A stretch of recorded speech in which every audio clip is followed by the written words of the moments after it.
दोस्तों, उत्तर प्रदेश में सियासी हवा अब और भी ज्यादा तेज हो गई है। 27 के इलेक्शन भले ही अभी उसमें वक्त है, लेकिन अभी से गोटियां सेट की जा रही हैं।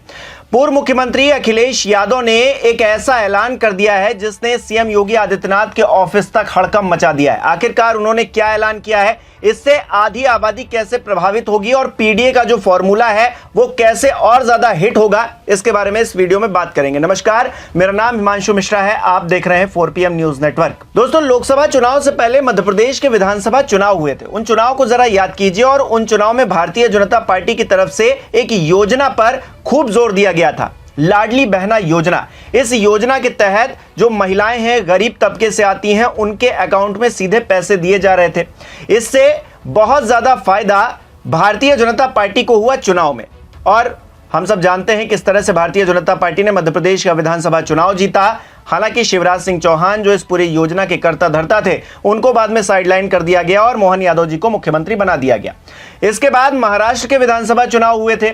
महाराष्ट्र के विधानसभा चुनाव में भी कुछ इसी तरह की योजना लाई गई थी और उसके जरिए चुनाव जीतकर भारतीय जनता पार्टी आई थी। हालांकि वहां पर गठबंधन की सरकार बनी है और उस वक्त जब ये योजना लेकर आई गई थी तो एकनाथ शिंदे मुख्यमंत्री थे। बाद में वो मुख्यमंत्री नहीं रहे, उनको डिप्टी सीएम बना दिया गया और देवेंद्र फडणवीस सीएम की कुर्सी पर बैठ गए। लेकिन बहुत बड़ा रोल उस योजना का था, ये कहा जाता है, यानी कि आधी आबादी का उस पूरे इलेक्शन में बहुत ज्यादा जोर था। उसी योजना को ध्यान में रखते हुए अखिलेश यादव ने भी एक प्लान बनाया है और उसी प्लान के तहत एक ऐसा ऐलान कर दिया है जिसके तहत आधी आबादी पीडीए से जुड़ जाएगी। यानी कि पिछड़ा, दलित और अल्पसंख्यक का जो फॉर्मूला लेकर अखिलेश यादव चल रहे हैं, उसमें महिलाएं भी जुड़ जाएंगी। अखिलेश यादव ने ऐलान किया है कि अगर उनकी सरकार बनती है तो 3,000 रुपए महिलाओं को, जो गरीब तबके से आती हैं, उनको दिए जाएंगे, सीधे बैंक ट्रांसफर किया जाएगा। जो योजना कभी समाजवादी पेंशन की शुरू हुई थी,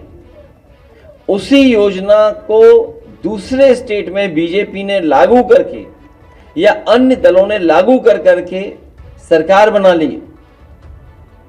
अब उन योजनाओं में कटौती हो रही है, लेकिन वहीं उत्तर प्रदेश में समाजवादी सरकार बनने पर, जहां समाजवादी लोगों ने 500 रुपया समाजवादी पेंशन के माध्यम से गरीब महिलाओं को देने का काम शुरू किया था, आने वाले समय में 3,000 रुपए देने का काम भी समाजवादी सरकार में होगा गरीब महिलाओं को। दोस्तों, तो सुना आपने, अखिलेश यादव ने यह ऐलान कर दिया है 3,000 रुपए दिए जाएंगे। जरा इस खबर को भी देखिए।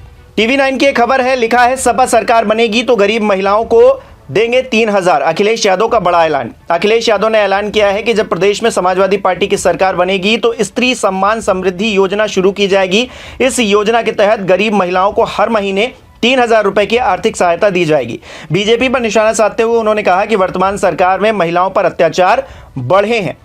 तो अखिलेश यादव पीडीए के फॉर्मूले में महिलाओं को भी ऐड करते हुए दिखाई दे रहे हैं। जब ये प्रेस कॉन्फ्रेंस चल रही थी तो तमाम महिलाएं, डिंपल यादव जो कि उनकी पत्नी है, सांसद भी हैं, वो भी उस प्रेस कॉन्फ्रेंस में मौजूद थी और तमाम अन्य महिलाएं भी मौजूद थी। और अखिलेश यादव साफ तौर से भारतीय जनता पार्टी को कटघरे में खड़ा कर रहे थे कि किस तरह से महिलाओं को लेकर उत्तर प्रदेश में जो माहौल है वो ठीक नहीं है, अत्याचार बढ़ता जा रहा है और महिलाओं की तरफ ये सरकार ध्यान नहीं दे रही है। खबर में देखिए दोस्तों, आगे क्या लिखा है। लिखा है, अखिलेश ने ऐलान किया है कि आने वाले समय में जब प्रदेश में समाजवादी पार्टी की सरकार बनेगी तो स्त्री सम्मान समृद्धि योजना शुरू की जाएगी। इस योजना के तहत गरीब महिलाओं को हर महीने 3,000 रुपए की आर्थिक सहायता दी जाएगी। उन्होंने कहा है कि 2027 में यूपी में सपा की सरकार बनी तो पुलिस विभाग में महिलाओं की भर्ती के लिए हम ढांचागत बदलाव करेंगे।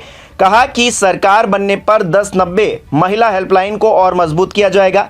सपा प्रमुख ने यह भी कहा कि उनकी पार्टी 2027 में महिलाओं को ज्यादा से ज्यादा चुनावी टिकट देकर उनका प्रतिनिधित्व बढ़ाएगी। यानी कि अखिलेश यादव पूरी तरीके से महिलाओं पर केंद्रित होते हुए दिखाई दे रहे हैं। उनकी जो सियासत है वो उस तरफ बढ़ती हुई दिखाई दे रही है कि महिलाओं को आगे बढ़ाया जाए, उनके लिए योजनाएं लेकर आई जाए। और अखिलेश यादव अपनी प्रेस कॉन्फ्रेंस में जिक्र भी कर रहे थे, उनका बयान भी मैं आपको सुनाऊंगा कि किस तरह से उनकी सरकार थी तो लैपटॉप दिया जाता था, उनकी सरकार थी तो जो पुलिस है उसको अच्छा किया गया, पुलिसिंग की व्यवस्था महिलाओं के मद्देनजर जिस तरह से 1090 शुरू किया गया उसको दुरुस्त किया गया, लेकिन इस सरकार में वो सारी चीजें सिलसिलेवार तरीके से ध्वस्त होती हुई दिखाई दे रही हैं, ऐसा अखिलेश यादव का आरोप है। और इसी आरोप के मद्देनजर अखिलेश यादव 2027 के चुनाव में आगे बढ़ने की कोशिश करेंगे। हालांकि उनका ये फॉर्मूला कितना हिट रहता है इस बात का पता चुनाव के जो नतीजे आएंगे तब पता चलेगा, लेकिन फिलहाल के लिए जो अभी तक 2 इलेक्शन हुए हैं जिनका जिक्र मैंने शुरुआत में ही किया,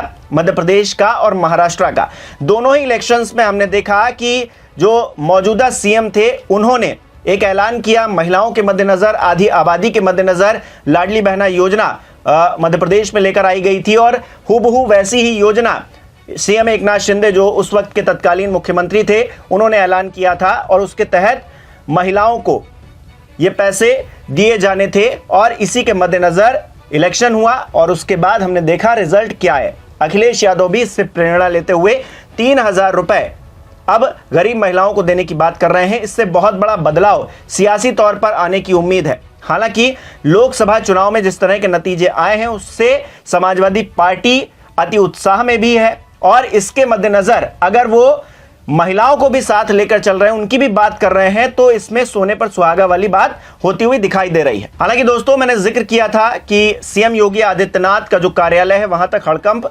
मच गया होगा। यह योजना ही ऐसी है दोस्तों जिसके मद्देनजर मध्य प्रदेश में, महाराष्ट्र में या फिर पूरे देश में कहीं पर भी अगर इस तरह की योजना लेकर आई जाती है, हमने देखा कि कांग्रेस पार्टी ने भी जहां इलेक्शन लड़ने जाती है इस तरह की योजना का ऐलान करती है, उससे बहुत बड़ा इंपैक्ट पड़ता है, बहुत बड़ा इफेक्ट पड़ता है कि हम महिलाओं को आगे लाने के लिए, क्योंकि महिलाएं जिस तरह से घरों में रहती हैं और जो हाउसवाइफ्स हैं, गरीब हैं, उनके हाथ में अगर पैसा पहुंचता है तो ये बहुत बड़ी सशक्तिकरण की तरफ आगे बढ़ाता है। और ऐसे में अगर कोई पार्टी महिलाओं को ये वादा करती है कि हम उनको सीधे पैसे देंगे तो उसके लिए सीधे तौर पर महिलाएं खड़ी हो जाती हैं और उसके बाद इलेक्शन में बहुत बड़ा बदलाव हो जाता है। सीएम योगी आदित्यनाथ आप जानते ही हैं किस तरह से अपनी कुर्सी बचाते हुए घूम रहे हैं, किस तरह से उनकी ही पार्टी में तमाम लोग उनकी कुर्सी पर आंखें गड़ाए बैठे हैं और इसके मद्देनजर पार्टी के अंदर ही सब कुछ ठीक नहीं चल रहा है। दूसरा, विपक्ष में भी दरार पड़ती हुई दिखाई दे रही है। पंचायत चुनाव में हर कोई अपनी अपनी बंसी बजाने को तैयार है। अब विधानसभा में एक हो पाएंगे या नहीं हो पाएंगे इस बात का कोई